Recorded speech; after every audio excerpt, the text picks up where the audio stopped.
সংসার থেকে ছুটি চাইলে কি ছুটি পাওয়া যায়? যদি পেতাম ভালোই হতো। হ্যালো এভরিওয়ান, আসসালামু আলাইকুম। কেমন আছেন আপনারা সবাই? সবাইকে শুভ সকাল জানিয়ে নতুন আরেকটি ব্লগ নিয়ে আপনাদের মাঝে হাজির হয়ে গেলাম।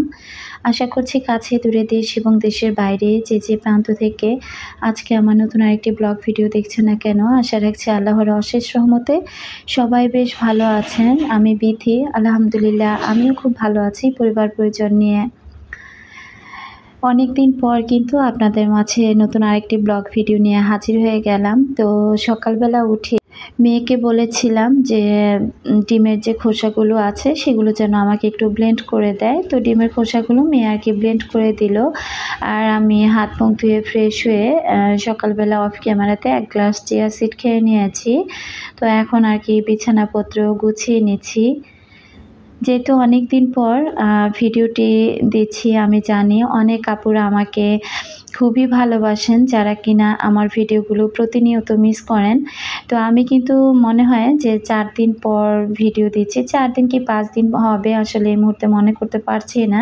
তো গত 2 দিন আগে যে ভিডিওটি আপলোড করেছিলাম 4 দিন আগে, তো সেই ভিডিওটাও কিন্তু 2 দিন পরেই আপলোড করেছিলাম।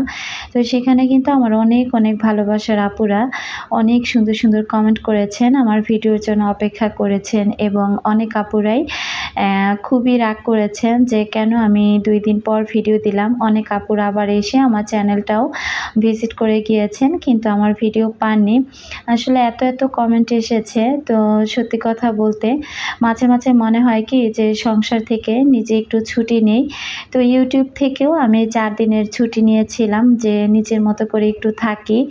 তো ইচ্ছে হচ্ছিল যে একেবারে সংসার ছেড়ে তারপরে একদম দূরে কোথাও গিয়ে নিজের মতো করে নিজে নিরিবিলি একটা স্থানে আমি আমার সময়গুলো কাটাই। তবে সেটা তো আর সম্ভব না, যেহেতু আমার বড় মেয়েটার আর কিছুদিন পরেই কিন্তু এক্সাম শুরু হবে। তো বাচ্চাদের পড়াশোনা নিয়ে আর সংসারে কাজকর্ম নিয়ে তো সব কিছু মিলিয়ে কিন্তু চাইলেও সংসার থেকে ছুটি নেওয়া যায় না। তো আমি কিন্তু কথা বলতে আমার সংসারের সকালবেলা যে কাজগুলো, সে কাজগুলো কিন্তু আমি এই তো আজকে করে নিচ্ছি। তো সংসারের অর্ধেকটা কাজ করে তারপরে আমি আর কি সকালের নাস্তাটা করতে যাব। যেহেতু চিয়া সিড খেয়েছি আর চিয়া সিডটা খেলে কিন্তু অনেকটা টাইম এমনিতেই থাকা যায়। আর বাইরে যে কাপড়-চোপড়গুলো মেলেছিলাম, তো আমার কিন্তু যে ভিডিওটি আমি সেদিন আপলোড করেছিলাম দেখিয়েছিলাম যে বাইরে বৃষ্টি হচ্ছিল।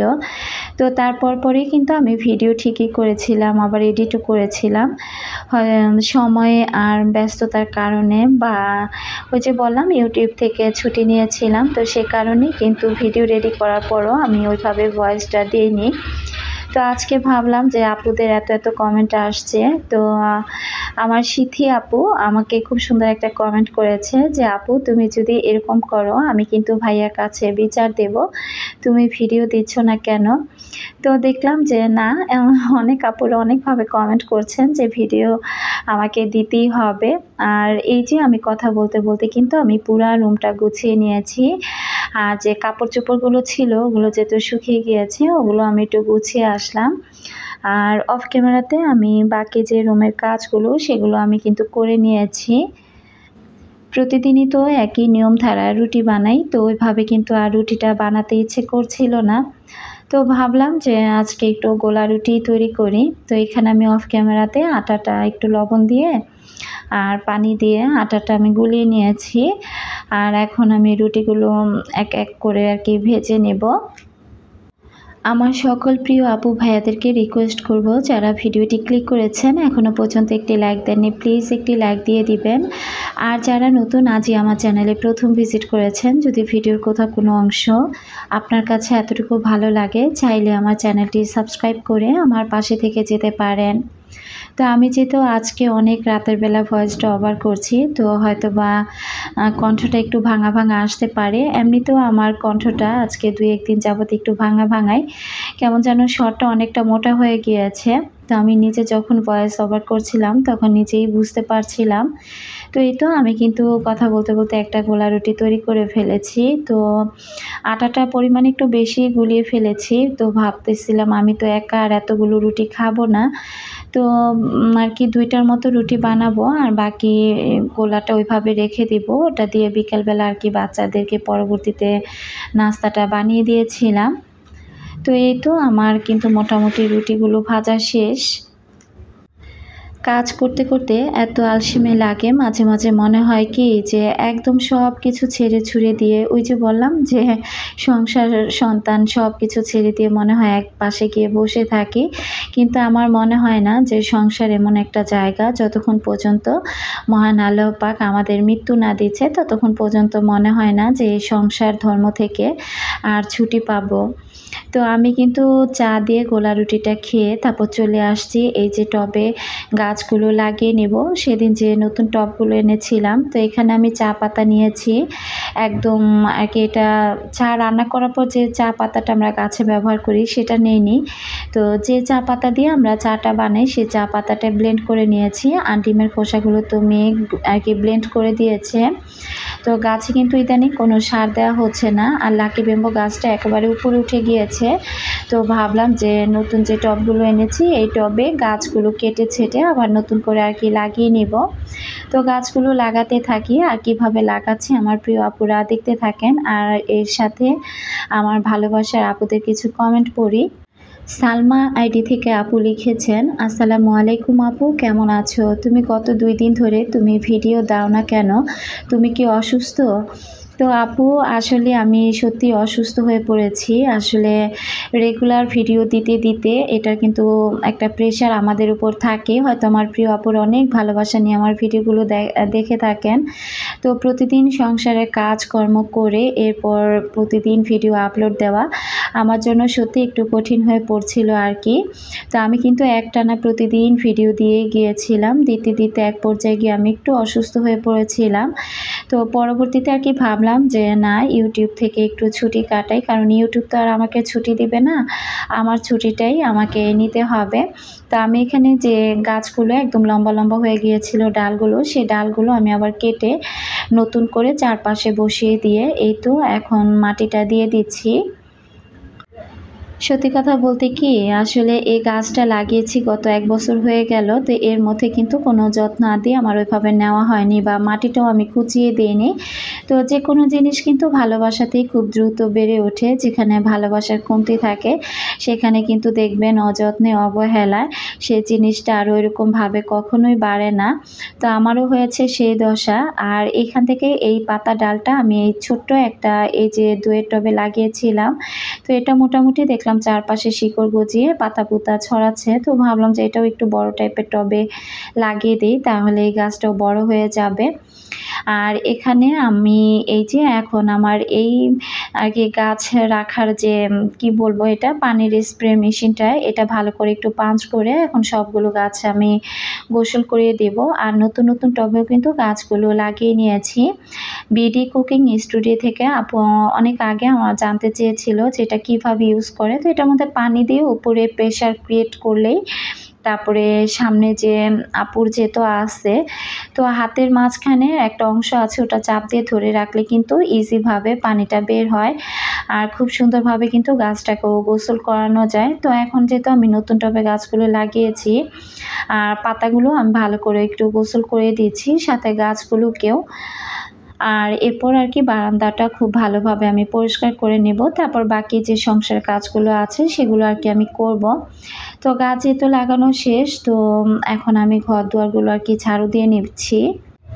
মোহাম্মদ রহমান আইডি থেকে আপু লিখেছিলেন, বিথি আপু তুমি পরপর 2 দিন ভিডিও দাওনি কেন? 2 দিন তোমাকে অনেক মিস করেছি আপু, সেই সাথে তোমার সঙ্গে রাগও করেছি। লাভ ইউ আপু, আই লাভ ইউ টু আপু, যে তোমরা আমার সাথে এতটা রাগ করেছো আপু। আসলে কি বলবো, যে ভিডিও রোজে বললাম যে দিতে দিতে আমি নিজেই অসুস্থ হয়ে পড়েছিলাম, ভালো লাগছিল না আপু, তাই আর কি ভিডিও দিচ্ছিলাম না। ভাইপার মাম্বা আইডি থেকে আপু লিখেছিলেন, আসসালামু আলাইকুম আপু, কেমন আছো? তুমি প্রায় বলো আজ অনেক কাজ করব। আমি শুধু অপেক্ষা করি আমাদের বিথি আপু কবে একটু কাজ কম করবে। তো আপু আমি এখন থেকে সত্যি চেষ্টা করব যে আমার কাজগুলো অনেক কমিয়ে দিতে। তো বুঝোই তো যেহেতু একা সংসার, ৩ টা রুম, তার সাথে ২ টা বারান্দা। তো এর মধ্যে কিন্তু অনেক কাজ থাকে আর একার হাতের কাজ তো। তো যার জন্য কিন্তু এই কাজগুলো আমাকে করতেই হয়। তো আমি কিন্তু রান্না-বান্নাটা পরেই করব। তো ঘরটা ঝাড়ু দিয়ে ভাবলাম যে ঘরটা আগে একটু মপ করে নেই। আর মপ করার পরেই আমি আরকি রান্না করতে যাব। জুথি ইসলাম আইডি থেকে আপু লিখেছিলেন, আপু চিয়া সিড খেয়ে কি আপনার কোনো উপকার হয়েছে? আপু চিয়া সিডের কিন্তু অনেক গুণাগুণ আছে। তো আসলে চিয়া সিডে কিন্তু সত্যিই অনেক উপকার হয়। তো চিয়া সিডের কী উপকার সেটা আপনি গুগলে ঢুকে যদি সার্চ দেন যে চিয়া সিডের কী উপকারিতা, এভাবে লিখে সার্চ দিলে আপনি কিন্তু সম্পূর্ণ সব কিছু পেয়ে যাবেন। আপনি নিজেই সেটা পড়লে বুঝতে পারবেন যে এটার গুণাগুণ কত বা এটার উপকারিতা কত। তো আপুকে অসংখ্য ধন্যবাদ জানাচ্ছি। আসলে সেদিন ভিডিও দেবার পরপরই কিন্তু আপু কমেন্ট করেছিল। তো আমি কিন্তু ঘরটা খুব ভালো করে সুন্দর করে ঘরটা আরকি মপ করে নিচ্ছি। আরেকজন আপু ছিলেন, তো আপুর নামটা আরকি দেখিনি। তো এখানে ইউজারই লেখা আছে। তো আপু লিখেছিলেন, হাই আপু, আমি রিমা। তোমার ভিডিও আমার অনেক ভালো লাগে। অসংখ্য ধন্যবাদ রিমা আপু তোমাকে যে আমার ভিডিওগুলো তোমার ভালো লাগা কাজ করেছে। তো এখানে কিন্তু আমি ঘর-দুয়ার মপ করে সব কাজ সেরে তারপরে এই যে দুপুরে রান্নাতে চলে আসছি। তো আজকে আরকি বড় মাছের মাথা দিয়ে মুগ ডাল রান্না করব। এখানে আমি প্রথম কিন্তু গরম মসলা, তেজপাতা, লং, এলাচ সব কিছু দিয়ে পেঁয়াজ দিয়ে ভালো করে পেঁয়াজটা ভেজে এরপর এখানে আমি সব রকমের মসলা দিয়েছি। আদা, রসুন বাটা, হলুদের গুঁড়া, মরিচের গুঁড়া, ধনিয়ার গুঁড়া, লবণ সব কিছু দিয়ে কিন্তু এখন মাথাটা দিয়ে দিলাম। তো মাছের মাথাটা যেহেতু বড় ছিল তো ভাবলাম যে মুগ ডাল দিয়ে আজকে মাছের মাথাটা রান্না করি আর সাথে একটু কলার খোসার বড়া আরকি বানাবো। মাছের মাথাটা দিয়ে কিন্তু আমি অনেকটা টাইম খুব ভালোভাবে কষিয়ে নিয়েছি। আর এপাশে আমি কলার যে আরকি কলার খোসাগুলো আরকি একটু হলুদ আর একটু সয়াবিন তেল দিয়ে আমি সিদ্ধ করতে দিয়েছিলাম। তো সেটা মোটামুটি সিদ্ধ হয়ে এসেছে। আর মাছের মাথাটা কিন্তু আমি ভালোভাবে কষিয়ে মুগ ডালটা কিন্তু আমি অফ ক্যামেরাতে ভেজে নিয়েছিলাম।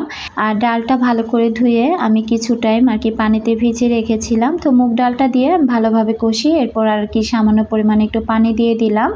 মাথা আর মুগ ডাল ভালোভাবে কষে পরবর্তীতে আরকি আবার ঝোলের পানি দেব। এখানে আমি কলার খোসাগুলো এখন বেটে নিচ্ছি। তো কলার খোসা সিদ্ধ করার সময় আমি ওই যে বললাম একটু সামান্য পরিমাণে হলুদের গুঁড়া আর সয়াবিন তেল দিয়েছিলাম। কারণ কলার খোসাতে কিন্তু প্রচুর পরিমাণে কষ থাকে। তো আরকি তেলটা দিলে ওই কষটা আরকি পাতিলাতে লেগে যায় না। তো এটা এখন আমি বেটে নিচ্ছি আর সাথে কিছু মসুরের ডালও বেটে নিব।